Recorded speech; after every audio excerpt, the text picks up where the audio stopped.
सभी को नमस्कार और आप सभी को दिवाली की हार्दिक शुभकामनाएं। रोशनी के इस महापर्व दीपावली पर आपके जीवन में सुख शांति व समृद्धि आए। वीडियो को एंड तक देखें भाई। और एक थोड़ी इंफॉर्मेटिव वीडियो है ये। इसका बनाने का ये मकसद है, दिवाली के आसपास ज़्यादा इसका माहौल ख़राब होता है कि पोल्यूशन आप जैसे वीडियो में देख रहे होंगे। ये मेरे गाँव की वीडियो है और ये वीडियो मैंने परसों बनाई थी। इसके बाद की मैं वीडियो दिखाऊंगा जब बारिश पड़ गई थी इसके बाद की। तो दिल्ली एनसीआर में इस टाइम सबसे ज़्यादा भयानक चीज़ हो रही है कि भाई पोल्यूशन बहुत ज़्यादा है। मुझे नहीं लगता कोई भी सरकार हो चाहे कोई भी हो, किसी ने इस पे कोई ठोस कदम उठाया है और शायद ना ही आगे उठाने की कोशिश करेंगे। हमें खुद से ही कुछ इनिशिएटिव या कुछ पहल करनी होगी। ये बारिश के बाद की वीडियो है, सेम लोकेशन जब बारिश पड़ गई थी। अब पता नहीं, कुछ लोग कह रहे हैं कि बारिश क्लाउड सीडिंग हुई है, मतलब किसी ने करवाई गई है, जो भी है। लेकिन बारिश के बाद कितना एकदम से साफ वातावरण हुआ है, ये देखो आप, देखने को आपको मिल रहा है। ये पहली वीडियो और दूसरी वीडियो में कितना अंतर है, सेम लोकेशन।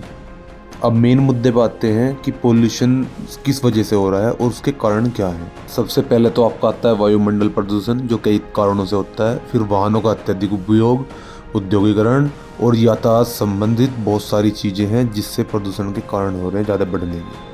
एक बात आपको देखनी होगी, आप देख भी रहे होगे अपने आसपास, कि शहरी क्षेत्र कितना बढ़ता जा रहा है और गांव छोटे होते जा रहे हैं। गांव से लोग शहर की तरफ पलायन ज़्यादा कर रहे हैं और शहर में व्यवस्थाएं अच्छी तरीके से नहीं हो रही हैं और जनसंख्या बढ़ती जा रही है। अव्यवस्थित शहर जो हो रहे हैं उस वजह से भी प्रदूषण का मेन कारण है।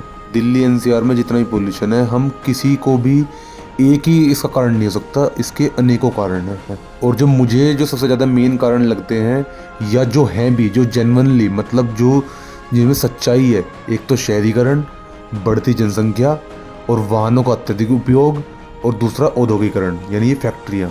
ये सबसे ज़्यादा मेन कारण है। आप किसानों को बदनाम नहीं कर सकते कि भाई वे पराली जलाते हैं, ये सालों साल पहले भी जलती थी। एक चीज़ है, जब आपने देखा होगा 2 साल कोरोना रहा है, पूरा पीक पे था पूरा कोरोना।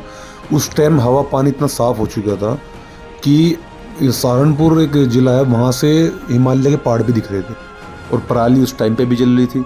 तब शायद इतना पोल्यूशन भी नहीं था। लेकिन हमारे देश में क्या है कि एक ही चीज़ को ज़्यादा टारगेट किया जाता है कि भाई किसान की पराली है, इस मौसम में जलती है। मैं मानता हूँ इस मौसम में हवा का दबाव थोड़ा कम हो जाता है, तो जितने भी छोटे छोटे जो PM 2.5 के जो मोलिक्यूल होते हैं ना, ये जो हवा में घुल जाते हैं और ये ऊपर नहीं उड़ पाते हैं, और जिसके कारण सबसे ज़्यादा सांस की समस्या, कैंसर और आपकी हार्ट की बीमारियां सबसे ज़्यादा हो रही हैं पोल्यूशन के कारण। अब एक दूसरी साइड एक पॉइंट आता है, दिवाली के आसपास जितनी आतिशबाजी होती है, पटाखे फोड़ते हैं, कहते हैं इससे पोल्यूशन ज़्यादा बढ़ जाता है। एक नॉर्मल सी बात है भाई, एक त्यौहार आया है, लोग बाग खुशियाँ मनाते हैं, लेकिन दिवाली भी उसी टाइम पे पड़ती है जब ये हवा का दबाव थोड़ा कम हो जाता है। पटाखे, फिर आपका पोल्यूशन बढ़ जाता है, तो सारी चीज़ एक जगह मिक्स हो जाती है, तो इस वजह से ये पोल्यूशन की मात्रा बहुत ज़्यादा बढ़ जाती है। अब अगर पटाखे का पे इतनी कंट्रोवर्सी होती है, इतने लोग डिबेट करते हैं कि त्यौहार है, हिंदुओं का है, मुसलमानों को भी बोलो, भाई इसमें देखो आतिशबाजी तो आपकी शादियाँ इतनी होती हैं, नए साल पे भी होती हैं, तब भी थोड़ी सी सर्दियाँ रहती हैं, तो तब थोड़ा धुंध रहता है, पोल्यूशन तो तब भी बढ़ सकता है। तो हम किसी एक कारण को पॉइंट आउट नहीं कर सकते कि भाई किस वजह से प्रदूषण ज़्यादा फैल रहा है। तो कोई भी एक कारण नहीं है, उसके हज़ारों कारण हैं। अब जैसे दिल्ली के अंदर भी छोटी छोटी फैक्ट्री, लघु उद्योग हैं, और बाहर भी आप बड़ी बड़ी फैक्ट्रीज़ हैं, वे उन पे रोकथाम बहुत ज़्यादा ज़रूरी है। फिर आप ये देखो कि नोएडा है, आपका फरीदाबाद है, गुड़गांव है या गाज़ियाबाद है, यहाँ पे कितना कितना कंस्ट्रक्शन चल रहा है। इतनी हाई राइज बिल्डिंगें हैं, इतनी हाई राइज बिल्डिंगें हैं, उसमें से आधी खाली पड़ी हैं, बिल्कुल भी कोई नहीं रह रहा। लेकिन कंस्ट्रक्शन दबा के चला जा रहा है, किसानों की ज़मीनें ली जा रही हैं और मुआवजा दिए बांटा जा रहा है। इतना कंस्ट्रक्शन चल रहा है, उससे उड़ती धूल, इतना शहरीकरण बढ़ना, ये सब आप कहाँ कहाँ तक जाओगे भाई। एक दिन प्रकृति के साथ इतना खिलवाड़ करोगे तो वो नष्ट होना है।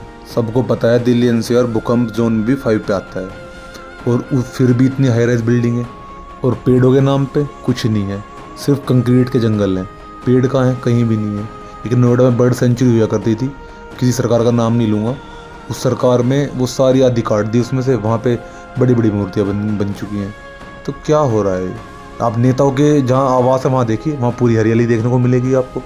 नई दिल्ली का कुछ ऐसा एरिया भी है जहाँ बिल्कुल प्लान है, हर जगह हरियाली है, पूरा सिस्टम है एक तरीके से। और बाकी कहीं ऐसी भी चीज़ें हैं जहाँ व्यवस्था कुछ भी नहीं है, सब बिगड़ी हुई है। और एक बात है, नेताओं से कोई सवाल नहीं पूछता। आप जिसको वोट देते हो, कोई भी मैं कह रहा हूँ ना, उसका हाथ पकड़ के आप पूछो ना कि भाई ये काम करना है आपको, ये काम करवाओ, आगे अड़ जाओ। ऐसे कुछ नहीं है, ये भारत देश है, यहाँ मांगने से कुछ नहीं मिलता, यहाँ छीनना पड़ता है। अब इसमें बदलाव कैसे होंगे, मैंने भी लंबा चौड़ा डिबेट दे दिया, लेकिन बदलाव की बात नहीं करी है। बदलाव देखो सबके सहयोग से होंगे। ये न्यूज़ चैनल वाले अपने टीआरपी बढ़ाते हैं, कोई बदलाव की बात नहीं करता। बदलाव कैसे होगा, सबसे पहला पॉइंट है आपका यातायात का। सार्वजनिक परिवहन जितने भी हैं वे यूज़ करो भाई, चाहे वो आपकी बसें हों, मेट्रो हो या आपकी रेलगाड़ी हो, इनसे जाओ। और अब जो अपना जो व्हीकल है उसको कम यूज़ करो, ज़्यादा से ज़्यादा टू व्हीलर यूज़ कर लो। दूसरा है आपका पेड़ पौधे ज़्यादा लगाओ, जितना हो सके। आप अपने जन्मदिन पे या कुछ भी कोई फेस्टिवल आ रहा है उस पे आ रहा है, पेड़ पौधे ज़्यादा से ज़्यादा लगाओ।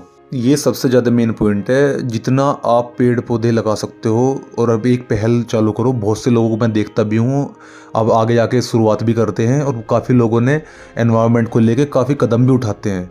मैं खुद कोशिश करता हूँ, अपने गांव में भी लोगों को बोलता हूँ, आसपास जो लोग मिलते हैं उनसे भी कहते हैं पेड़ लगाने के लिए। ये सबसे ज़रूरी हमारा जो कारण है कि पेड़ लगाओ, तभी हम कुछ पर्यावरण को बचा सकते हैं।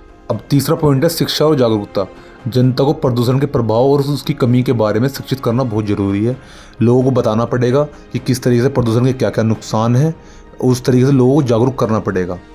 इस तरीके से उन्हें इसकी बारे में जब आप उनको बताओगे कि कितना ये हानिकारक है आपके बच्चों के लिए, आपकी आने वाली पीढ़ी के लिए, तो जब तक उनको शायद एहसास नहीं होगा। अगला पॉइंट है कि शहर का कूड़ा उसको किस तरीके से संग्रहित किया जाता है, उसका पुनः प्रयोग किस तरीके से करेंगे हम, तो ये भी बहुत ज़रूरी पॉइंट है। इतना ज़्यादा जो आपका घर का जो वेस्टेज होता है, इससे कितनी ज़्यादा हार्मफुल गैसें निकलती हैं, ये भी बहुत ज़्यादा नुकसानदायक होता है पर्यावरण के लिए। ये भी मेन पॉइंट है। अगला पॉइंट है आप सौर ऊर्जा जितनी भी आप यूज़ कर सकते हो इतना आप यूज़ कर सकते हो। सीएनजी इलेक्ट्रिक की गाड़ियाँ ये ज़्यादा से ज़्यादा यूज़ कर सकते हैं आप, इससे काफ़ी फ़ायदा पर्यावरण को होगा।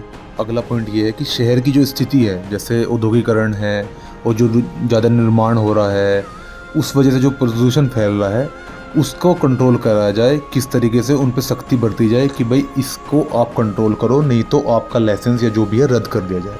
आखिरी पॉइंट मैं ले रहा हूँ अपने किसान भाइयों का। किसानों को अगर पराली जला रहे हैं और उससे नुकसान ज़्यादा हो रहा है, तो उनको किसानों को समझाने का प्रयास किया जाए। वे फसल में थोड़े चेंज ला सकते हैं, लेकिन वो शायद पॉसिबल भी बहुत कम है, क्योंकि उनको अपनी गेहूं की फसल बोनी पड़ती है, उसमें समय कम है। और देखो वे हमारे देश के अन्नदाता हैं। अगर आप कुछ सॉल्यूशन निकालोगे सरकार, तो वे ज़रूर समझेंगे इस चीज़। लेकिन इन सब के लिए आपको घरों से निकलना पड़ेगा, अपने घर से निकलना पड़ेगा आपको, और अपने नेता से सवाल करने पड़ेंगे, एकजुट होकर पूछना पड़ेगा कि भाई आप क्या कर रहे हैं, तभी हमारा देश आगे बढ़ेगा। वीडियो अच्छी लगे तो शेयर करना, चैनल को सब्सक्राइब करें और एक कदम बदलाव की ओर बढ़ाएं। जय महाकाल, धन्यवाद।